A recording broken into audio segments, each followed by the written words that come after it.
who has become particularly important in my life. I met this young man when he was 13. He will tell you about his journey. I became close to him and his mother. I've since become closer to his brother. Every Mother's Day, I get a text that says Happy Mother's Day. I have watched this young man grow from a camper who hid himself in very hot weather with sweatpants and a hoodie, a sweatshirt hoodie, to hide himself, to someone who this year at camp decided it would be good to wear a child-size life vest so that he could show off his scars on his chest. And he never, ever fails at making an impact.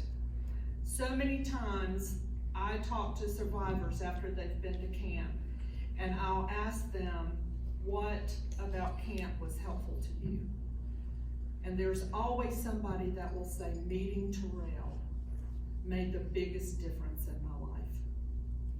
So I want to introduce you now a survivor who I've known for 33 years. And I am so proud of him, but I am even more honored that I have been given the privilege to be a part of his journey. So I give you Terrell Watkins.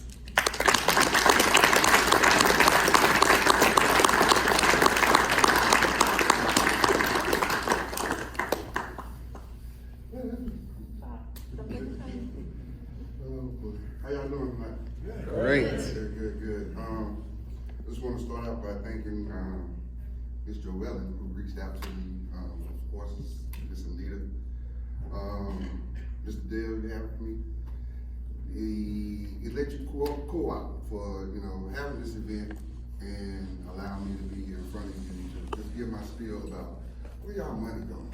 You know what I mean? I'm sure y'all. Okay, now y'all said we have a fundraiser. Where does money go? So I'm gonna just give you guys a little rundown, a spill on that.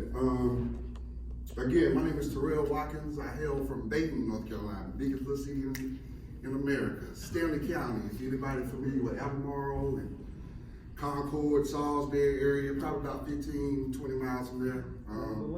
Baton Lake. Yeah, we call it Baton Beach where we from, because we sedate like that. We got our own little Baton golf course too, but maybe not as big as Pinehurst, but we're world acclaimed in our minds. So, but again, I just really relish these type of opportunities I get to have and give back.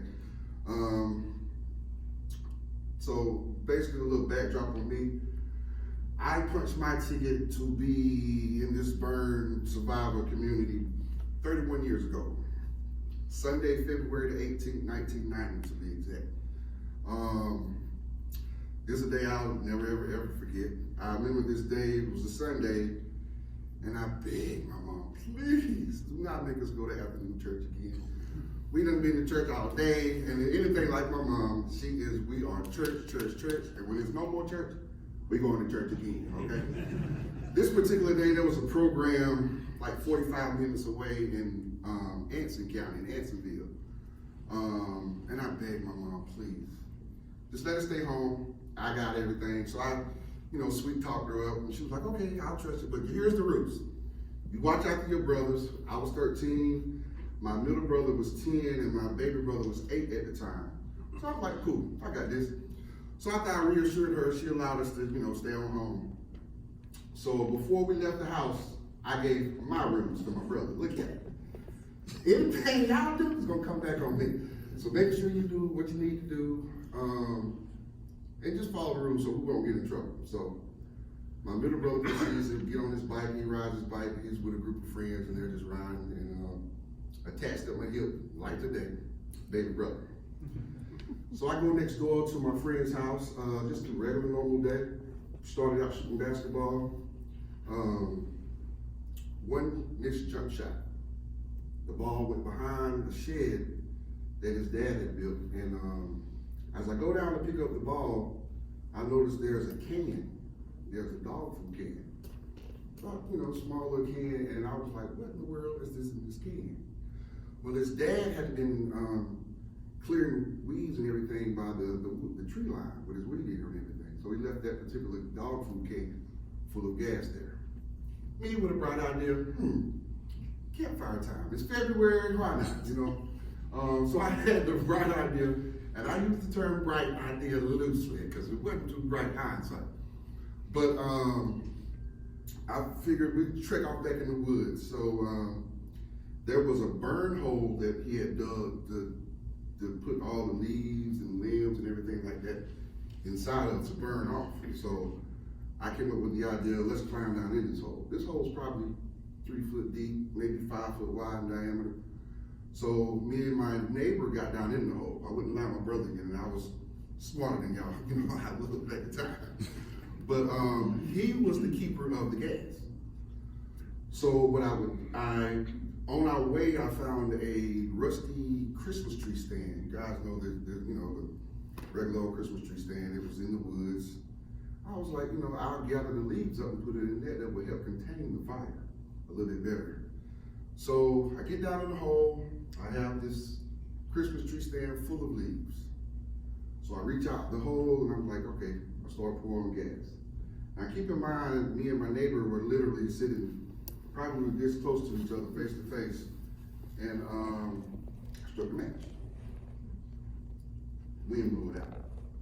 I'm like, no biggie, we'll get some more gas, because I'm sure that's what the problem was. Not that the wind blew the match out, but we needed some more gas, Grabbed the gas can, poured some more gas on, reached the can back out to my brother, struck the match again. Same result, okay? My neighbor is like, okay, you know what, I think this is probably when we should stop. But I was the oldest. I was 13, he was 12 at the time. And I said, we're gonna give this one more shot. So, again, proceeded to grab the gas can from my brother, pour some gas on, but this time I left the can sitting in front of him.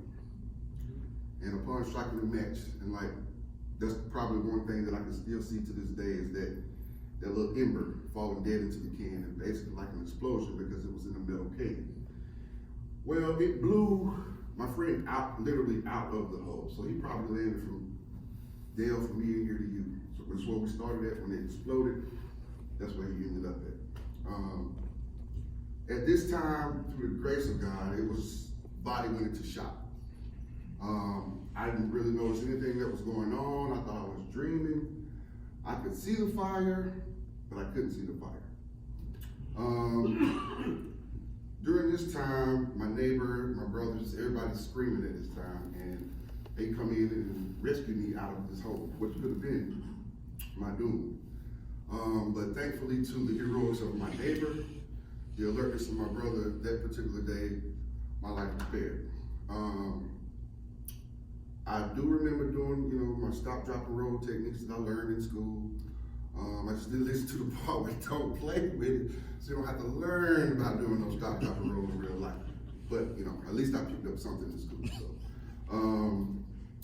did my stop, drop, and roll, and I probably walked, I'll say probably from here to the wall, back to his house. And then another from the wall back to probably back over to my house, and laid on the couch. Thought it was all a dream, nothing really seemed coherent to me. And I just remember everybody was like, get up, we gotta go to the hospital. It's time to go, we gotta go. And I'm looking like, what in the world is wrong with y'all? What's the problem? They initially get me up out of the couch. I'll walk outside, and before I walk out, I could see ashes on my couch. Now it's February, so I got on a long sleeve corduroy short, and some long sleeve, corduroy pants, and you're talking about flammable. Let's be real with that. My neighborhood consists of 12 houses on my block. Upon walking outside, it was just like it is now. Everybody's eyes were this big, and I was like, oh, there's a problem going on.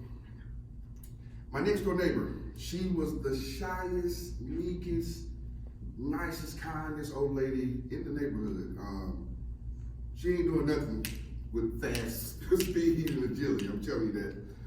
This particular day, you would have thought she was a professional firefighter or whatever. So got me into the car and drove me to my local hospital in Albemarle, North Carolina. The whole time I'm crying, I'm like, my mama is going to kill me.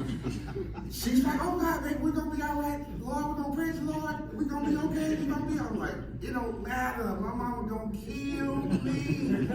Y'all do not understand the trauma there was. I was like, oh, that's the only thing I was thinking. I was like, I think I can smooth this over with my dad. He's gonna be okay. He's gonna chalk it up to boys being boys. But my mother, Diane Watkins, is going to kill me.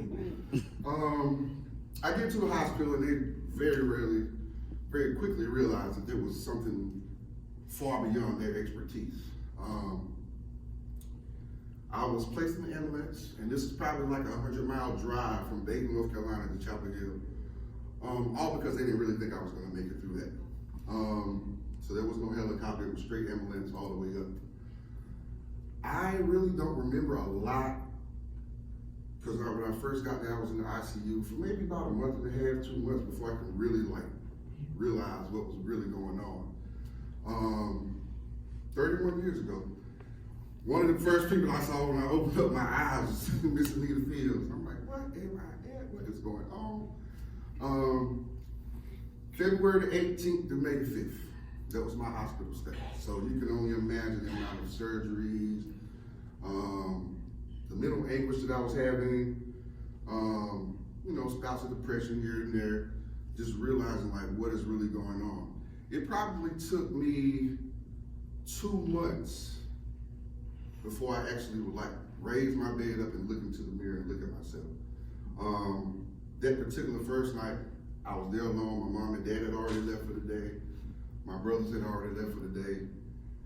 And I realized then, okay, we got a hill to climb. We have a major hill to climb. I had tremendous support while I was in the hospital, but the biggest thing we talk about now is aftercare. What are we doing now when we go home? We don't have that sterile environment, those nurses at your beck and call. Oh, I learned quick, because my mom was like, you're no longer in the hospital. This garçon will give you a hot towel, a hot rag. My mom wasn't going for that. You can get up, go get you something to drink, go get up what you need to do. That tough love from my mom really, my mom and my dad. My dad wasn't soft to let my mom tell us. He was always trying to baby you and do everything for you. My mom was like, no. He can do it by himself, let him get up and do what he needs to do to get better. So upon leaving there, I go to surgery. I'm back and forth between Albemarle, Chapel Hill, Dayton and Chapel Hill. And at this time, it's like, my journey is really, really beginning now. Luckily at the time, I don't know how long it had been in existence, but the school re-entry program, which is another part of your monies that go to would help with funding that. So we have these elementary school kids, high school kids as well, where the doctors, the nurses, and other hospital staff would come to the school and just gave the kids a rundown of what you may see. I can still remember vividly that day, them coming on down to little bitty Stanley County and showing love, which relaxed my classmates. And so as I was introduced back into the school, made it a lot easier. But even still then, it was a lot of learning and a major hill to climb. I can remember surgeries from 90 all the way up until maybe 93. I was probably a freshman or sophomore in high school. I took a long look in the mirror one day and I was like, I'm done. No more plastic surgeries, no more going back and forth to the hospital, physical therapy. Oh, let me tell you about that. Let's sidebar. So I would go to physical therapy at the hospital in Albemarle, I'm like, all right, cool, I'm done with physical therapy for the day, I'm good. My mom was like, no, that was the warm-up. So I'm like, oh my goodness. My mom gives my dad a list to go to Lowe's I want you to get some lumber, get some wood, because you're gonna build me a therapy table in this living room. Took all the living room furniture out of my living room, and my dad builds a therapy table in the living room. I was so mad at my dad, like, you are, in my mind, I'm like, you getting talked down, my mama running the show here, ain't she? He had no other choice. I would leave the hospital, do our physical therapy, and at night, before I went to bed, oh, she gave it to me. But that tough love and that support, I realize a lot of people don't have. My mom had me going to the park hitting tennis balls. I ain't played tennis balls, football, basketball, track. She didn't care about all that. And looking back at it then, that was all therapy. Getting your range of motion, everything. After burns, I was burned 75% of my body, all 3rd degree, from my waist up. So everybody asked me, and I talked to my brothers about this, and I think it's probably the first time saying anything to them. I'm good with my burns. But you know what's embarrassing to me? It's my sweating. That is the most embarrassing thing. So, everywhere you was burned, I don't have pores. Everybody knows through the anatomy, your pores help release heat, keep your body temperature cool, and all this kind of stuff. So, everywhere I was burned, I don't have pores, so my body traps the heat in.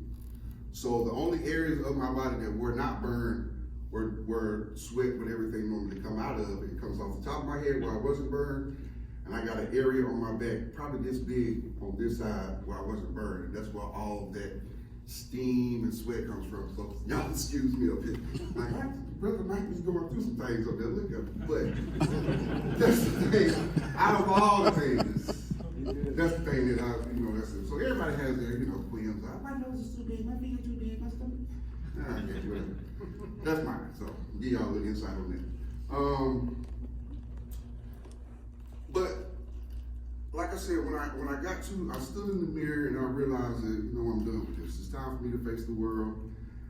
I had tremendous amount of support. I was released from the hospital May the 5th, 1990.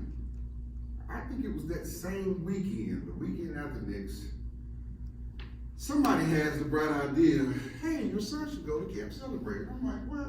I ain't trying to be around nobody else that's been burned. I don't want nobody else to see me. I should have put the pictures, but I was like, my burn was like tremendously bad. I'm talking about having neck braces on to keep the skin from contracting down. Same thing on my arms, different pressure gauges and gauze and everything to help keep the swelling down and to help the skin regrow. So all of my skin grafts were from my legs. So everything from my legs was basically pulled off, laid on, and that helped regenerate the skin on my arms and upper body. Camp Celebrate. Anita goes to my mom, like, this would be a great opportunity for him to be around other people, and I'm looking like, I do not want to be a part of none of that. I want to be back normal again as much as I can. I remember kicking and screaming. So I go to my dad, because I know my mom was not going to give me any sympathy. Dad, like, talk her out of making me go to this camp. He's like, I can't do nothing. What you want me to do? I still got to live here. Happy life, happy wife type thing. So I'm kicking and screaming going to camp. All day, I'm like, I don't know, I'm gonna be here. I'm looking around. Like she said, it's probably 100-something degrees outside. I got on sweatpants, sweatshirt, and I'm just trying to avoid everybody and not really be seen. That didn't work. That didn't last long enough. Friday, I got there crying because I didn't want to be there. Sunday, I'm crying because I didn't want to leave. And that was in May of 1990.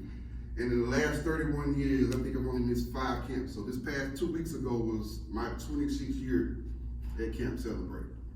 So that is something that I do not miss at all. I currently am a registered behavior tech. I work with children with autism for the last 12 years. I love it to death. That is my heart. But my passion has always been giving back to the burn care and burn survivors, and just letting them realize that there's hope. It doesn't end at you burn. I was thankfully through support, different physical therapies, Went on through high school, football, basketball, and track, all 4 years. Lucky enough to end up playing college ball at Winston-Salem State University in Winston-Salem. Now people ask me, like, you play college ball, that's good. What position you play? I'm like, what you think? They were like, linebacker, D. I was like, don't let the weight fool you. Back in the day, I was a slim and trim. I played wide receiver, so nobody ever believes that. I'm like, yeah, okay. I talked to a guy the other week. He was like, yeah, man, you play ball, man. You linebacker, D. I was like, no, offense, baby. Score a touchdown. That was what I was trying to do. I took those things that tried to destroy me and use it for my tutelage. Giving back to these kids. I just spoke earlier about, I had a kid that, matter of fact, before the corona hit, there was a girl that was severely burned. And I learned, I'm gonna backtrack one time. I learned how lucky I was as a 13-year-old that complaining thing wasn't gonna work. My mom wasn't going for it anyway. But as a 13-year-old, seeing people with literally their limbs being burned off, severe deformities with their hands, I realized then that I have really nothing else to complain about. I was, like I said, given the opportunity to play sports all through high school, play in college, and I've always wanted to offer that support to any of these young children that come along. There was a girl, and she was a new burn at the camp, and we were making regattas. I don't know if you guys know about making boats out of cardboard, paper, and duct tape. That's the only supplies you get. We sat up under the shed at camp 2 years ago, and the girl just stared. I could feel her. Being a burn survivor, I've learned to kind of overlook those things. I can see it, I can feel it, but it doesn't bother me. Because what I do is try to educate, especially when they have children. I've been in the grocery store, stop looking, stop staring. I'm like, look, let me tell them. Because what I got to say when they help them, that kid is flicking that lighter or, you know, messing with that candle or whatever he is doing that shouldn't be doing flammable wise, there may be something I can do. And it's something that I'm not ashamed of. So let me educate that particular kid. I've gotten, like I said, being around kids as much as I am now, it's like, what happened? I got a kid a couple weeks ago, I just thought you were old. I didn't know you were burned. Okay. Whatever the case. So it's those things that I take with me when I go to camp that I realize that I could have been in a way worse situation than I am.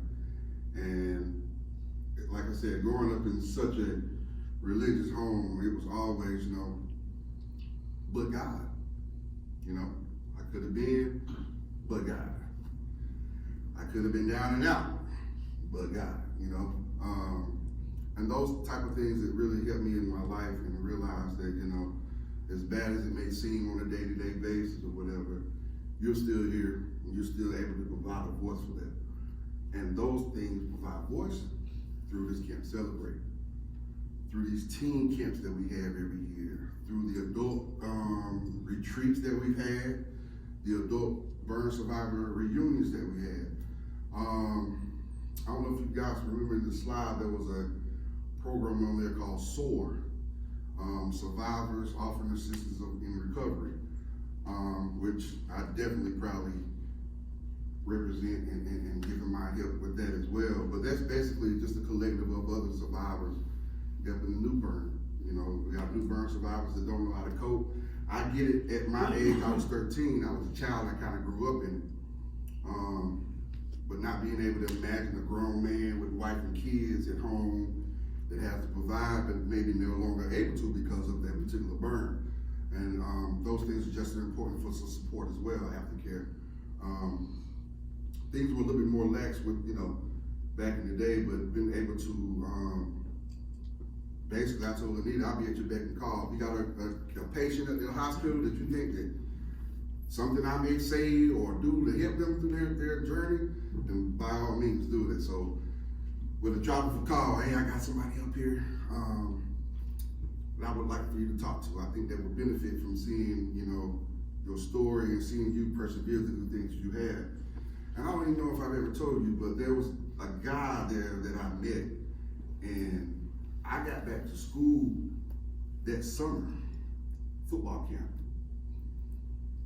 And I had a guy walk up to me, he was like, hey man, you met my cousin. I was like, what are you talking about? You went to the Burn Center and you talked to a cousin. And the guy up there, he's my cousin. Come to find out, they were related. And me and his cousin played football together in college. Totally blew my mind. So it's things like that. The community that is built around aftercare and support, man, is phenomenal. I know things with the COVID and everything has got it kind of messed up right now, but if y'all ever have the opportunity to volunteer, or at least they volunteer, just come out just to see what it is, I guarantee you will beg to come back. The video was just, I'm literally saying a snapshot, a little snippet of what really goes on. Lives are changed at this camp. Believe it or not, like, you like, how you your life gonna change in 2 or 3 days? Like, it does. We talked earlier about a kid that was there and so ashamed of showing his scars, and he was just like, you know, I can't do it. We don't really get into opening it up about your burns at the camp unless you just openly say that. We don't have a forum that says, okay, we're gonna talk about your burns and how we're gonna overcome them. No, because as a child, that would be too, I don't know what to say, I don't know what to do. So the natural flow of camp just allows it to happen. 2 weeks ago to camp, we opened up the floor basically, and let some kids get up there. It was a line, like I was getting in line to go to eat tonight. It was a line of kids, I want to tell my story, I want to tell my story. And I'm talking about literally one after another. 5, 6, 7, 8 year olds like, yeah, this is what happened, da da da da. And I'm sitting over there like, okay, somebody's cutting onions or I'm sweating bad. One of the two. This is a little too much for me right now, just to see how strong and resilient they were at that age. So these camps are run through these fundraising efforts. We're not charging these kids to come to camp. I was never given the bill to come to camp, celebrate, and change my life, so to speak.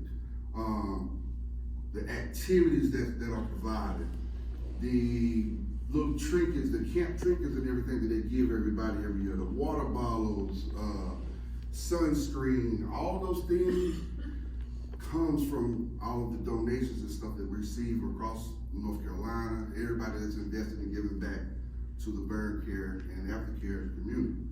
So I definitely applaud you guys, first of all, for that, you know. Like I said, a lot of times we get wrapped up in the day-to-day and I'll sign my name to it and do whatever. But to see where your money goes and to see what you're doing, how it really affects the next person, I think that's my biggest drive. So I would definitely continue to ask you guys to, continue giving back. Like I said, anytime you got the opportunity to either come to camp, I don't know. I know everybody would love to come, but it's an experience that's one of a kind. It really is. I can only imagine that child that has never seen another burn survivor, or that child has never been able to open up to anyone about that particular story.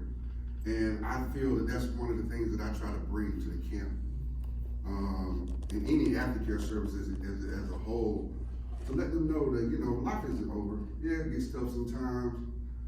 We deal with a lot, but everybody has something.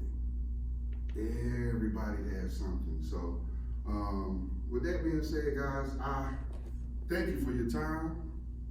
Again, if you have any opportunities to reach out to these camps or just give back in a different way, please take that opportunity.